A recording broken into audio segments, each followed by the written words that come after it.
Природа не перестает удивлять нас своим разнообразием.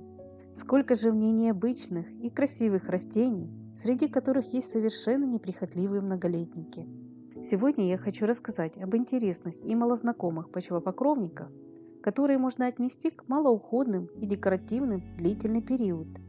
Эти выносливые многолетники растут почти сами по себе, прикрывая почву плотным ковром из декоративной листвы и ярких цветов. Первое растение, о котором немногие знают, это аканталимон.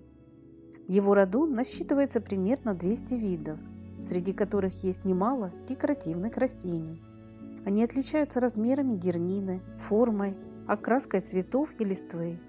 Из них наиболее декоративный аканталимон вьющийся. Именно этот почвопокровный вид является более зимостойким, неприхотливым и подходящим для декоративного садоводства. Аканталимон вьющийся чаще других используют в цветоводстве и в ландшафтном дизайне. Растение не только красивое, но и засухоустойчивое. Аканталимон отлично подходит для декорирования разных мест в саду. Его высаживают на открытые, солнечные и даже каменистые участки. Это простое в уходе растение, идеальное для альпийских горок. Данный почвопокровник родом с Закавказья. В природе произрастает в степях и высокогорьях Армении и Малой Азии. Его плотный вечнозеленый покров достигает высоты 8-10 см. Стебли аканталимона сильно ветвятся, за счет чего растение образует густую подушку. Листва этого вида напоминает хвоинки. Аканталимон вьющийся еще и очень красиво цветет. Его многочисленные яркие цветки раскрываются летом.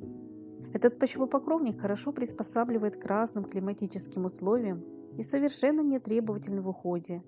С ним вполне справятся занятые и неопытные садоводы. Посадки аканталимона с годами создадут эффектное, плотное покрытие с причудливой игольчатой листвой и очаровательными цветами. Хотя есть интересные виды, которые разрастаются объемными пушистыми кочками, что тоже смотрится оригинально. Приятно и то, что данное растение не подвержено болезням и вредителям. Благодаря высокой засухоустойчивости вам не придется его даже поливать. Данный почвопокровник удобен и тем, что аккуратно прикрывает оголенные участки в саду, избавляя от прополки сорной травы. Аканталимон приживется на скудной и каменистой почве. Его вам также не понадобится удобрять. Однако, чтобы любоваться его густым покрытием, усыпанным розовыми цветками, аканталимон лучше выращивать на солнечном расположении. Состав почвы должен содержать известь и песок. Повышенная влажность аканталимону противопоказана. Так что дренаж грунта ему будет только на пользу. Летом подушки аканталимона украшают невысокие цветоносы, около 10 см. Яркие, очаровательные соцветия эффектно смотрятся на фоне его густой, вечно зеленой листвы. У этого почвопокровника красиво выглядят даже усыхающие цветки и плоды. Аканталимон удачно задекорирует пустующие места в саду. Его можно высадить на альпийских горках, по краю дорожек и вдоль бордюров или на каменистых насыпях. Аканталимон легко приживется среди камней, а вот в подтопляемых местах и низинах его не стоит сажать. Именно от переувлажнения в холодный сезон растение может сильно пострадать, хотя его зимостойкость вполне подходит для выращивания в средней полосе.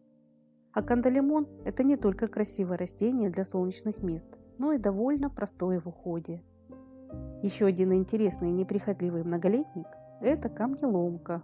Этот компактный вечнозеленый почвопокровник образует эффектную подушку с густыми розетками из мелкой листвы. Камнеломки насчитывают около 370 видов, распространенных в умеренных и арктических районах северного полушария. В основном это очень выносливые многолетники, нарастающие плотной дерниной. Они легко приживутся там, где другим культурам не место. Камнеломка станет расти даже на камнях и в расщелинах скал, за что и получила свое название. Плодородный и тем более кислый состав почвы ей не подходит.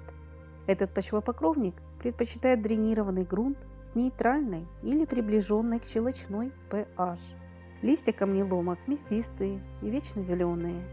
Они собраны в небольшие розетки, которые с годами хорошо разрастаются в красивый ковер. Особую красоту придают камнеломкам их очаровательные цветы. У многих видов они раскрываются с мая по август. Окраска может быть белой, желтой, светло-розовой или более насыщенной.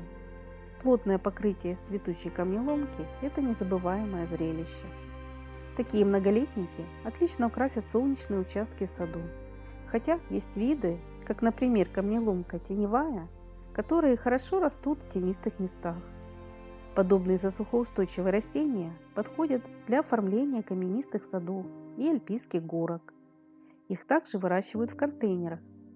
Стоит отметить, что есть виды, которые предпочитают умеренно влажный, но обязательно дренированный грунт и защиту от палящих лучей солнца. Если вы захотите создать цветник из разных камнеломок, учитывайте особенности каждого отдельного растения. Размножить эти почвопокровники проще всего делением и черенкованием. Деление кустов проводят в августе-начале сентября. Черенкованием лучше заняться в начале лета в июле. Укорененные веточки в холодных садах на зиму прикрывают слоем опавшей листвы. Камнеломки также размножаются семенами, но им потребуется стратификация. Семена проще посеять под зиму в открытый грунт. Но это не относится к покупным семенам гибридных растений. Их можно высевать весной без предварительной обработки холодом. Кстати, есть очень красивые гибридные камнеломки с довольно крупными цветками. Например, эффектная камнеломка Мегасия флора, Флоренция. Большинство видов этого выносливого многолетника хорошо переносят солнце и засуху, приживаются на скудных грунтах и устойчивы к морозам. Их мясистые листья выдерживают понижение температуры до минус 40 градусов, а цветочные почки до минус 15. К таким, например, относятся камнеломка супротивнолистная. Ее одиночные верхушечные цветки красиво выделяются на фоне мелкой, вечно зеленой листвы. Данный вид свои цветочные почки формирует уже с осени. Эти зимостойкие и малоуходные растения придадут вашему саду особое очарование и даже свой неповторимый стиль. Уверена, что среди зрителей обязательно найдутся те, кто уже выращивает эти почвопокровники. Поделитесь, пожалуйста, своим опытом в комментариях. Не забывайте также подписываться на наш канал и нажимать на колокольчик, чтобы всегда быть в курсе и не пропускать выход новых роликов. А если это видео было вам интересным, не забудьте, пожалуйста, поставить свой лайк. И до новых встреч в нашем добром саду.